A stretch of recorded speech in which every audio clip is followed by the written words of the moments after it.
Hello, everyone. Good morning, good afternoon, good evening, good day to you wherever you are when you're watching this video. Hello, my name is Danny. I am a soon-to-be published indie author, and I have currently written one book that is on the way, A List of Reasons Why, coming out August 1st. And join me today as we start planning and drafting Chapter 11 of Persevering Hearts, book number 2, Project Vivian. Stay tuned to the end of the video today as I'm going to reveal the title of book number 2. So that way we can start referring to it with the actual title, and also so that I don't have to remember the project name, because for whatever reason my brain just cannot capture, hey, it's actually Project Vivian, don't say the title of the book. Stay tuned to that. Excitement. And we'll go ahead and get started. So today we are planning chapter 11 of our second book today. And I want to go through that process with you. I want you to, see me plan something. The first actual video, I was already halfway done with chapter 10, if you saw the other video. So you didn't really get to see me plan that entire chapter. Well, now we're going to actually kind of work through chapter 11 as best we can anyway. And we're going to start drafting it today. Now, I can't promise that we're going to write the full chapter in this video, but that's okay. We can have multiple videos with this chapter. Okay. Just a quick little housekeeping item. If you do hear any noise, I am doing laundry, and laundry room is behind me, just behind me. So you may very well hear my washing machine. I do apologize for that if that bothers anyone at all. I am still learning a lot of editing stuff, so I will see what I can do about removing that background noise when I go to edit this and during post-production. But I can't make any promises, and I do apologize for that noise. Now, some other things. I usually have like white noise machines running like on this computer and in another item kind of beyond this partition here. I don't have those on today. I usually like to have those on because it gets really quiet, and it helps me focus a little bit. But I do have those turned off because I know the sound is picking up that on my iPhone, which is what I'm using to record. With those little housekeeping notes out of the way, let's go ahead and get started. Here's what we've got going on. So I've been sitting kind of thinking a little bit about what I'm going to, not necessarily what I'm going to do with this chapter. That was just what I was about to say, but just certain aspects of it. So let me kind of refresh you up with chapter 10. So chapter 10, Vivian and Ash and Kyle went out to go look at some houses because Vivian is settling down in Atlanta, Georgia. Throughout looking through the first house, Vivian kept making comments about, I think Millie would really like this house. Millie would really like this room. I can see myself entertaining in this house. Things like that. And that kind of perked Kyle's ears up a little bit, and, it made her think, well, who is Millie, and who was Mom before she met Dad and they got engaged and married? So the end of the chapter, Kyle's having those questions, and he finally, sits down and is just like, Mom, like, who is Millie? And I end the chapter with Vivian, basically agreeing to, talk to him about that. So we're going to have that discussion today in chapter 11. Some of the things I'm thinking about in chapter 11 when I have that conversation, when I show that conversation on the page, is I don't want to, when you do things like that, you need to be careful about info dumping. But it is definitely going to be a conversation that is important. I want to make sure I don't write it that it's in a way that it's just, this is just a bunch of info dumping. I don't anticipate that anything kind of said in this conversation is going to come back up and later on in the novel or anything like that necessarily. Not in the way that I'm thinking about it in my head. I mean, obviously we're going to eventually meet Millie, and obviously Vivian's, soon to be ex-husband Greg is going to be, making comments and stuff like that, perhaps.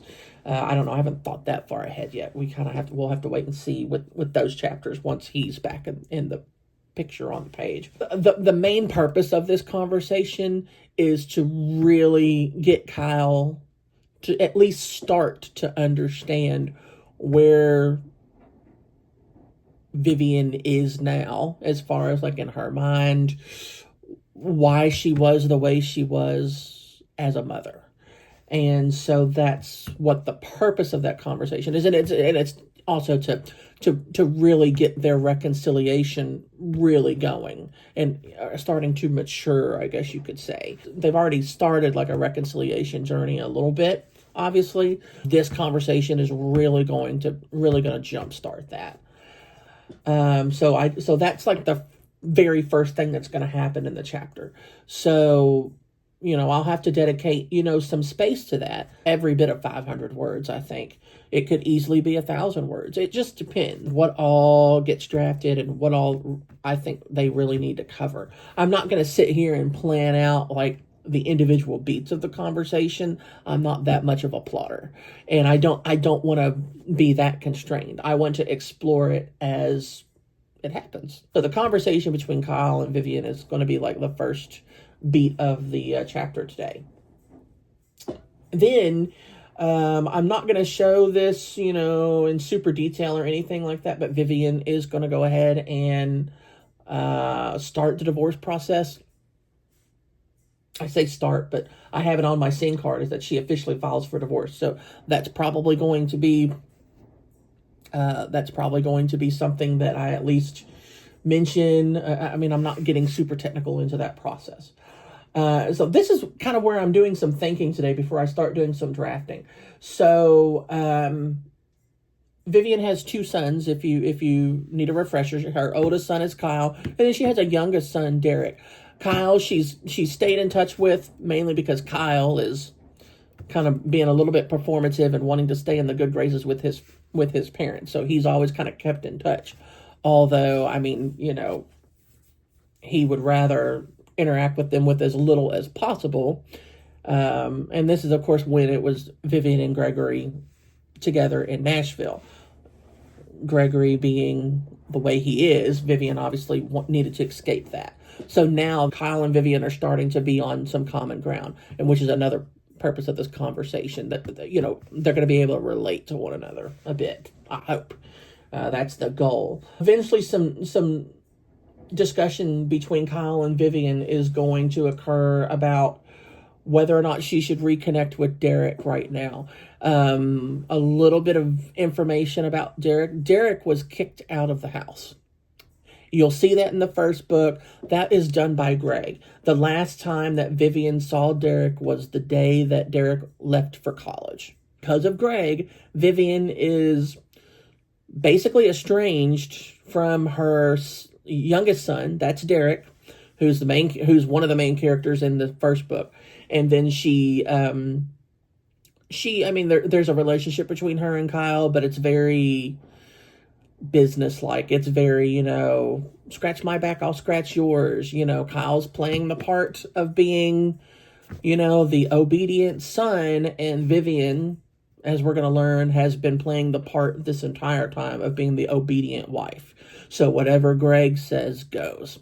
So there's going to be some conversation between Vivian and Kyle about, now that you've filed for divorce or that you've left Dad and that you're down here in Atlanta, you need to talk to Derek. And Vivian really thinks that she's lost Derek. She also thinks that she's failed Derek as a mother. So we need to kind of explore that. She's going to be adamant, right, that, well, no, Derek's not going to want to talk to me. I haven't spoken to him in years. I don't think it's the right time to reach out to him. So there's going to be some back and forth about that. Now, I'm going to tell you what I honestly have on the screen card, the corkboard outline for the chapter 11 card. I have it here that Kyle tries to convince Vivian that they understand. I have that Derek would understand about what Vivian has gone through if she just talks to him. And I have it worded here that it's going to be an argument, and that Kyle ultimately storms out because of Vivian not willing to talk to Derek. And just a little piece of information: Vivian will ultimately reconnect with Derek. We see that at the end of the first book in the epilogue. I don't think that's too much of a spoiler there. And then, of course, this novel is going to naturally lead up to that moment as well. But to give you a little bit of context from a time frame perspective, it's like 15 years plus, almost 20 years if you think about it, plus of time that passes between the last time that Vivian saw Derek and then the time that she sees him again for the first time in all these years, and then starts the reconnection process. And so it's, very straining on her relationship with Kyle, who still talks to Derek, who, Kyle and Derek get along. So that's going to create some strain for Kyle to hold on to Vivian's secret. Anytime he's going to talk to Derek, he's going to want to say something like, hey, our mom's in Atlanta. She and dad are getting a divorce. Like that would be like great news that Derek deserves to know. But Vivian just has it in her head that, nope, Derek doesn't want to talk to me. I don't need to deal with him right now. I need to still sort out my own stuff. And the thing is, and I said, almost 20 years of time. The actual timeline, the end of the book for the first book, the epilogue, the last chapter, in the first book is ending in 2010. Then the epilogue jumps 15 years later to 2025. Okay. Now, this novel starts after the events end in the first book. It doesn't start at the epilogue of the first book. It starts before the epilogue and leads up to the first book's epilogue in its epilogue. So the bulk of this novel is taking place in 2011. And I think how this is going to work out, this is all actually taking place in 2011, all the way through the end of the book. And then we get to the epilogue, and then we get to the same 2025 moment. But this time we're seeing it from Vivian's point of view, where she is at the event for the epilogue and then approaches Derek. But there's, there'll be a little bit, we'll show a little bit of the after of them meeting through Vivian's point of view in the epilogue.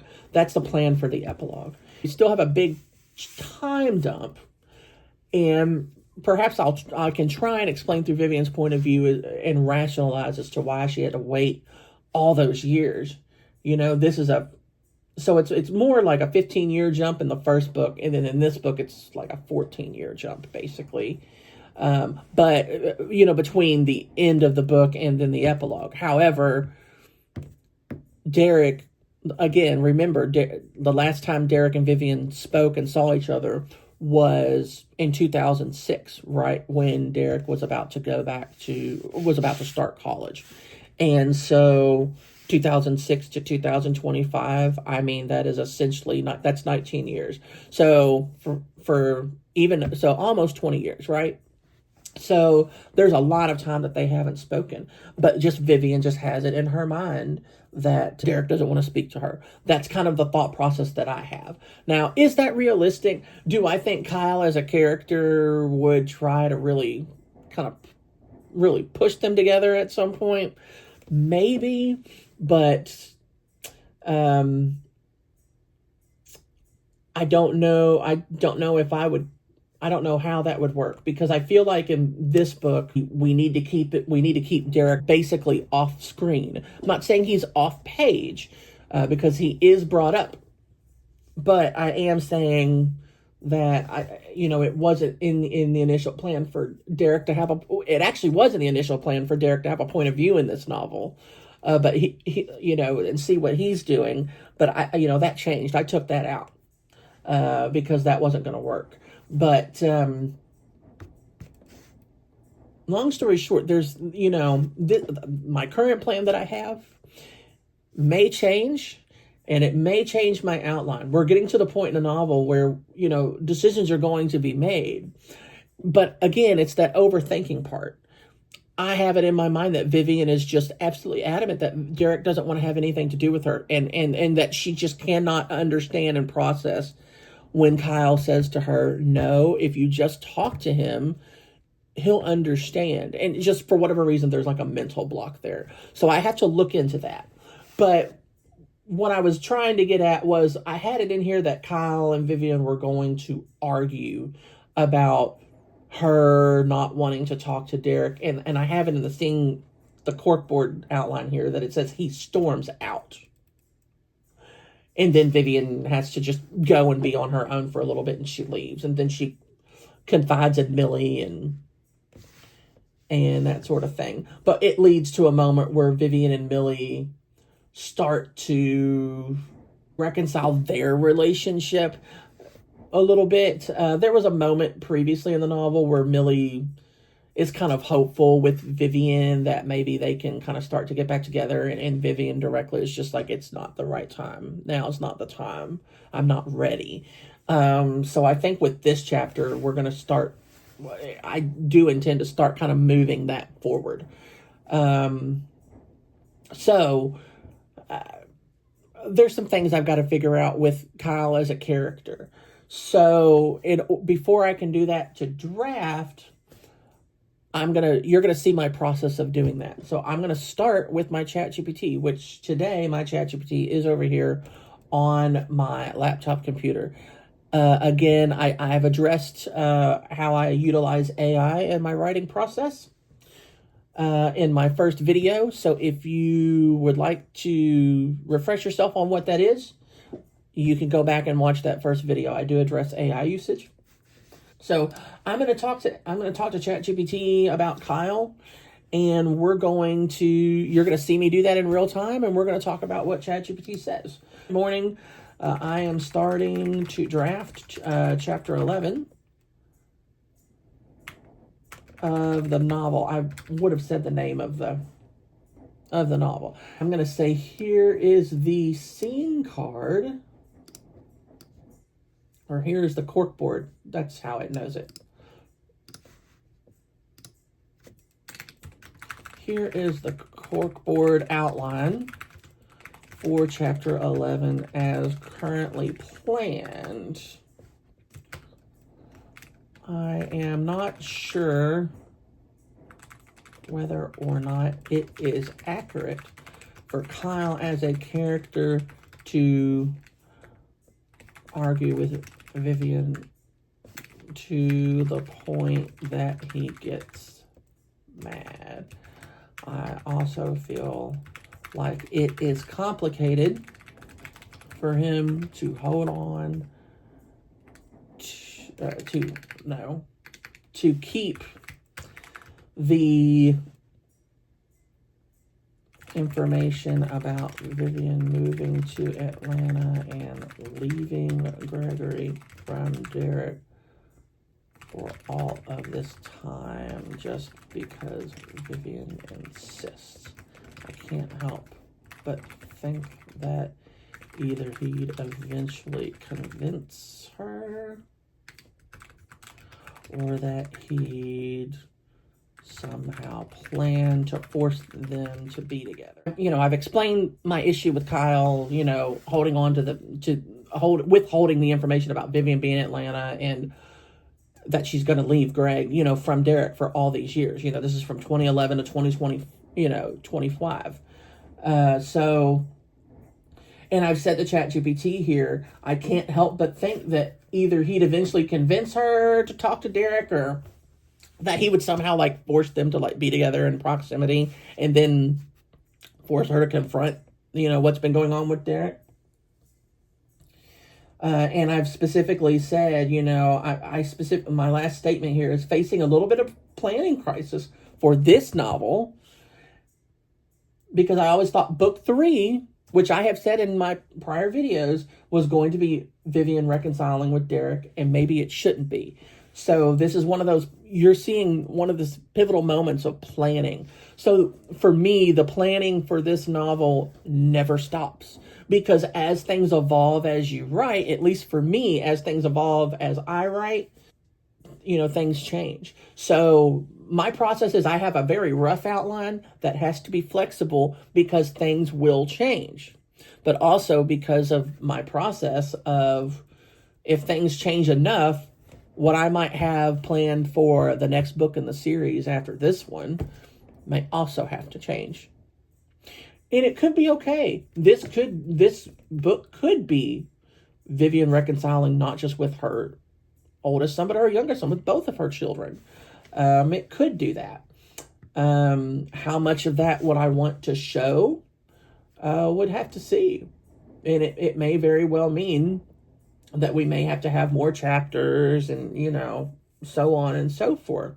And then I'm going to push enter, and then we're going to see what it says here. You're going to see it start in real time, responding to my query, to my question. So we got a response.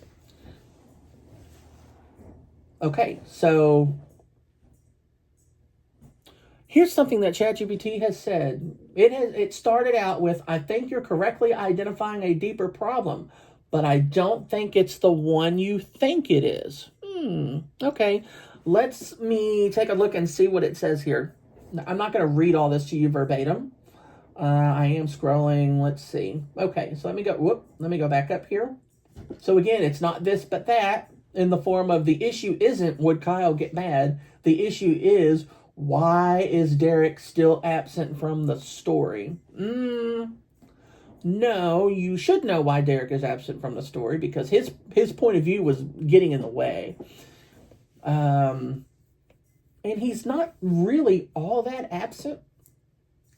He's still mentioned on the page, just through dialogue, maybe a little bit of interiority. Let's see, not necessarily. Yeah.